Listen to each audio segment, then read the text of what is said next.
All right. Looks like someone was already helping filling out attendee names. I appreciate that. It's very helpful. If you wouldn't mind continuing on to take some notes, that would be very appreciated at this point. Sure.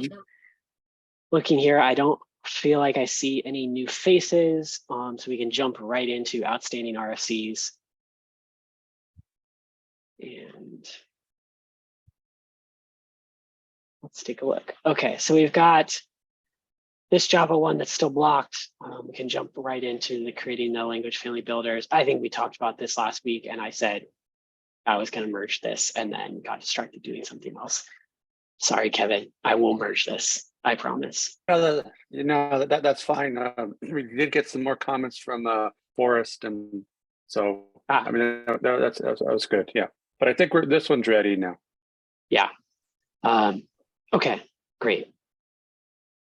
Then I haven't seen any of these. I will just make sure I'm on board with any of the comments since this point last week. And if it's all good after that, we'll go ahead and merge. And then that brings us to the UBI base stack. I did get a chance to read through this. I thought this looked great. The biggest question I had was where all of this, and like maybe I read it like right after the working group last week, so I can't remember off the top of my head. Does this state somewhere where these repositories would end up? As in like where the Git repositories would be for it? Yeah, like where our kind of like canonical representation of those things would be, like for the stack and for the builder and stuff. So we just have these names, right? Yeah, exactly, to exist under the Paketo organization in GitHub, I was imagining. Yeah. That seems sensible. Yep. So it does, yes. I guess the question I had mostly was like, and I think this is something I need to like chat with Dan about, is like usually when we land something that's like a big contribution like this, we usually start it in the community org and then promote it. Just so that it's like somewhere under Paketo, you all get a thing that like is actually functional and we can have people start to use it. And then we can say like, yes, this looks good. And we just promote the repositories into the main, rather than it being something that's like already in the main org. And then it's like, oh, this is broken in all sorts of ways. And we get like people who are showing up who are like, why isn't this working the way we expect it to be? No, that makes sense. That makes sense. Okay, so let me just chat with Dan. I think that is probably the direction we're going to go. But other than that, that was like the only thing I saw that I just didn't know if we had an answer to. But like what you outline here as like the actual RFC and everything looks like good to me. Excellent. So I'll ping Dan and we can close the loop on that particular one. Cool. Where are those community repositories? The GitHub org is Paketo-community. Okay, so it's okay, got it. It's a separate org. It's still under kind of like the control of the project. It's just, we think of the like Paketo Buildpacks as like, this stuff is like pretty much stable. It's what we think of as like GA level stuff. And Paketo community is like stuff that's incubating, that's like a little bit early or kind of experimental. We're not sure like yet like what this looks like. The great part about putting it in community is it lets you all just like totally change how it works and like not have to think about breaking backwards compatibility. Like, you know, version numbers don't matter in that repo. No one should be expecting that stuff is just going to be, you know, stable and that you're not going to make backwards incompatible changes, that kind of thing. Yeah, no, that sounds great. I just was going to take a look because we have at least one repo that once this lands, we'd probably be ready to send it over. Okay, cool.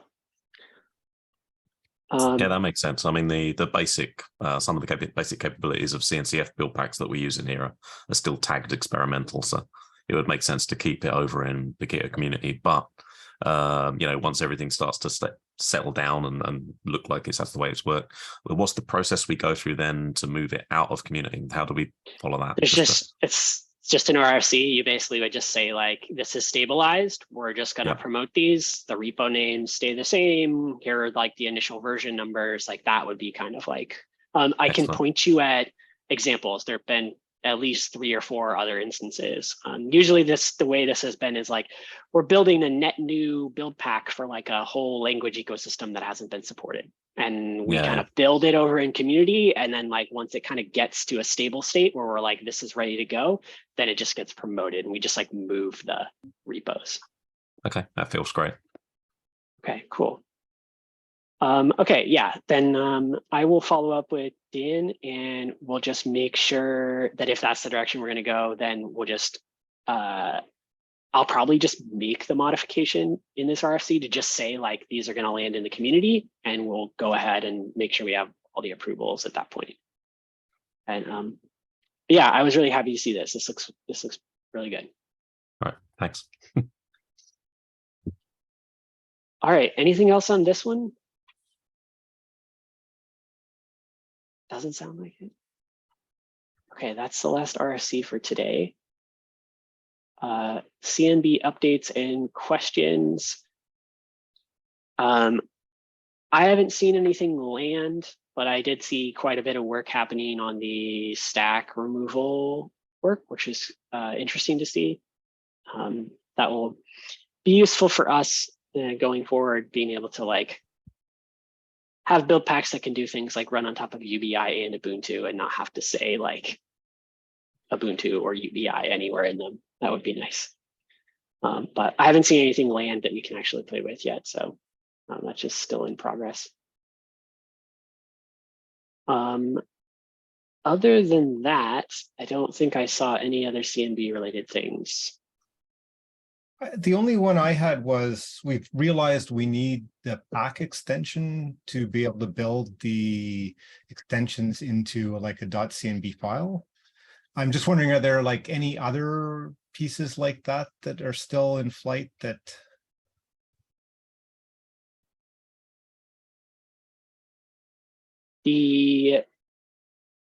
So I know that when I played around with this, I was able to build a builder with pack today.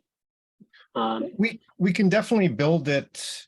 Like we've been building and running and testing them, but we're currently using it from a file versus a CNB direct. Like it's just actually package it and then put it into a container, I think was the step we were looking at.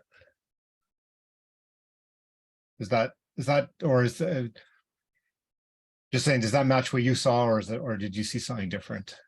I don't think I built it to be a OCI image. I don't think I built the extension to be an OCI image. I think I just like tarred it as like a tarball, and then I referenced the tarball location on disk. So I'm not sure whether or not that functionality is complete.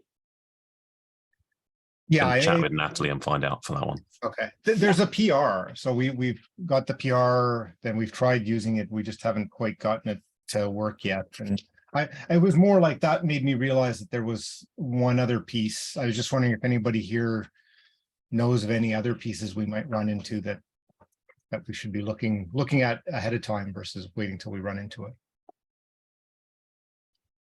As far as I know, we're the only people using extensions at the moment. There's a lot of other people very interested in using them, but I think we're quite far out front at the moment. But if you follow up with me after, Michael, yeah, okay, I'll follow up with Natalie and then try and figure out, because we've been working together to get a lot of that stuff running. So if there's a part of the story that's been missed, which is plausible, then we can always chase that down and get that sorted out. Actually, I think she's working on it. So sorry, go ahead. So I was just Googling Buildpack extensions because they're new to me. And I found out that there is an article on cloudfoundry.org about creating an extension Buildpack for .NET apps. I don't know if it's the same kind of extension. Creating an extension. May or may not be, considering how generic that word is. Yeah, I was afraid of that.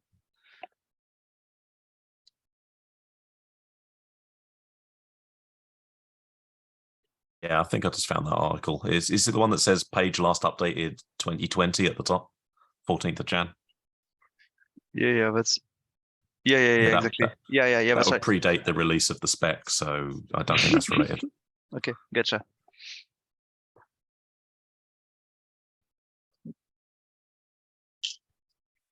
Okay. Anything else about CMB stuff folks saw that was worth discussing here?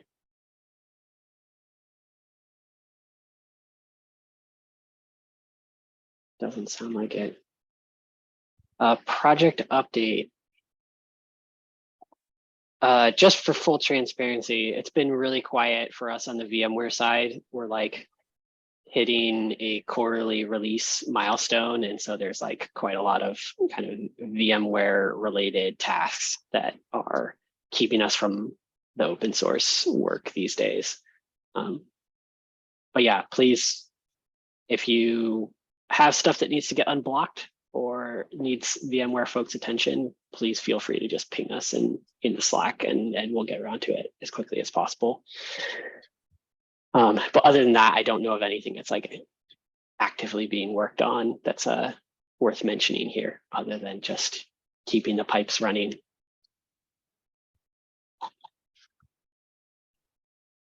And that leads us to open mic questions. Any questions today?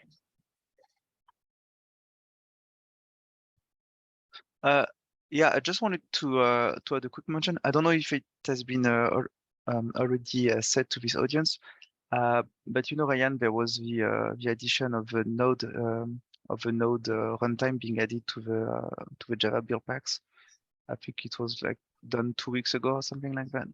And then there were some issues with some agent Buildpacks. They were fixed. Mainly it was Daniel and David work.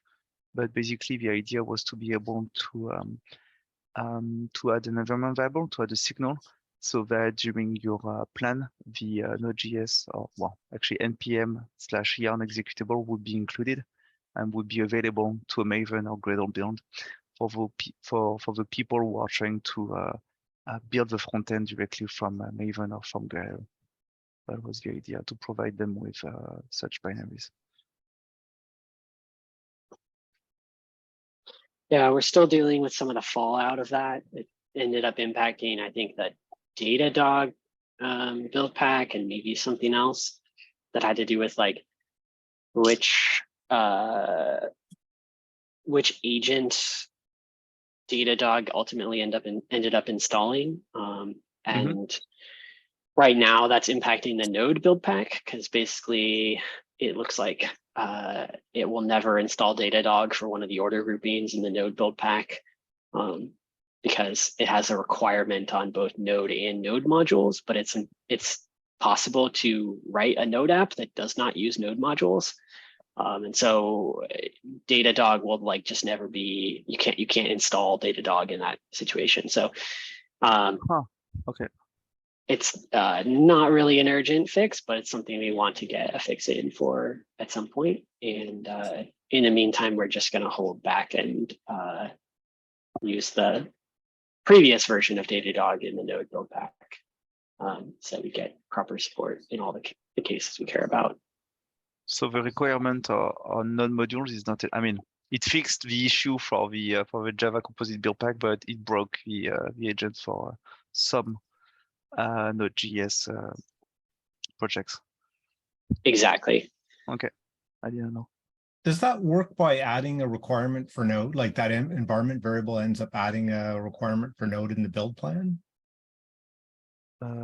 Yes, I think so. As far as I remember it, yeah. This is the signal, because there's no other way actually to find out that you need node, basically. So I could check again, but I don't remember on top of my head. But yeah, I believe it was an environment variable. What was I did? Okay, it's just thinking that's probably something we should try out at some point with the node extension.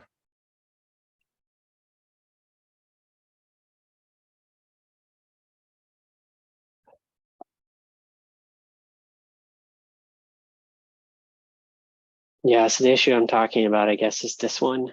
Ultimately, what ends up happening is when this environment variable is set, then the Datadog build pack detects, and as part of its set of requirements, it requires both node and node modules. But ultimately, that ends up like breaking one of the node order groups where node modules is like not provided in any sort of meaningful way, because it's like an app that doesn't have a package JSON at all. So we'll have to think through what that looks like and how to make this work in the way that we expect, and work for both Java and Node. But yeah, this is still ongoing. Folks see this issue or whatever, you can use an older version of the Datadog Buildpack to get this to work.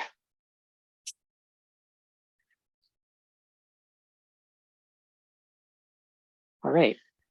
Any other questions or discussion topics?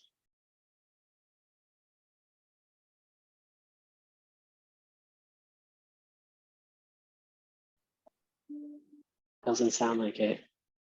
Again, Michael, thank you for taking notes. I appreciate it. It was a little harried today. So hopefully this meeting went all right. No problem. All right, folks. We'll see you next week. All right, thanks, Ryan. Bye. Thanks. Yep, See you. bye.